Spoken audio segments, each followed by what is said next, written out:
خدا نہیں ہے، خدا نہیں ہے۔ اگر آپ ان لوگوں کی نفسیات کو سمجھیں تو آپ دیکھیں گے کہ آسمانی ہدایت کے علاوہ ان لوگوں کو ایک چیز کی بہت ضرورت ہوتی ہے، کسی سائنٹیفک دلیل کی۔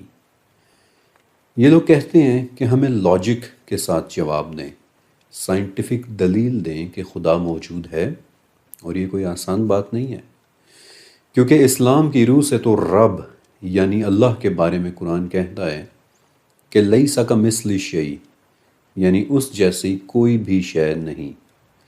تو پھر آپ لاجک یا سائنس یا فزکس کے ذریعے اللہ کے وجود کو کیسے ثابت کر سکتے ہیں؟ لیکن اگر میں آپ کو بتاؤں کہ ہاں، اسی فزکس کے قوانین کے ذریعے ہم اللہ کی موجودگی ثابت کر سکتے ہیں، تو اگر فزکس ہی کے ذریعے میں آپ کو فزکس کے بنانے والے کریٹر گاڈ کا وجود ثابت کر دوں تو بعض اوقات چیزیں نظر نہ آنے کے باوجود اپنی موجودگی کا احساس دلا رہی ہوتی ہیں۔ مثلاً صبح کے 4:30 پاکستان کے جنوب میں ایک بالکل مدھم سا ستارہ نظر آتا ہے جس کا نام ہے پروکسیما سینچوری۔ اس ستارے کی ایک خاص بات یہ ہے کہ ہمارے سب سے نزدیک کا ستارہ یہی ہے، لیکن اس کی ایک خاص بات اور بھی ہے، اور وہ یہ کہ آج سے 12 سال پہلے جب اس ستارے کو آبزرو کیا گیا تو پتہ چلا کہ اس کی گردش بہت عجیب طرح سے ہوتی ہے، ایسے کہ جیسے کوئی اندیکھی چیز اسے اپنی طرف کھینچ رہی ہو۔ اور تمام کیلکولیشنز کرنے کے بعد نتیجہ یہ نکالا گیا کہ وہ اندیکھی چیز بالکل ہماری زمین کی طرح کا کوئی سیارہ ہوگا کہ جو اسے کھینچ رہا ہے۔ آپ کو پتہ ہے کہ 4 سال تک سائنسدان اس تھیوری پر یقین رکھے رہے کہ اگرچہ وہ ہمیں نظر نہیں آ رہا، لیکن کوئی سیارہ ہے کہ جو پروکسیما کو اپنی طرف کھینچ رہا ہے۔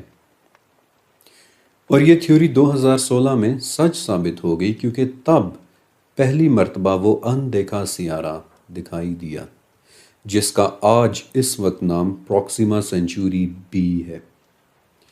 ایک ایسا سیارہ کہ جو طویل عرصے تک کسی کو نظر تو نہیں آ رہا تھا، لیکن ایگزسٹ ضرور کرتا تھا۔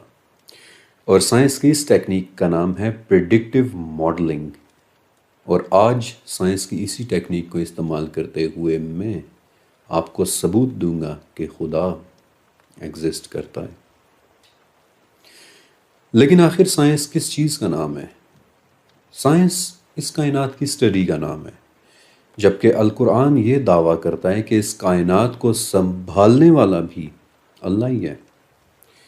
اس دعوے کا ذکر سورہ فاطر میں ہے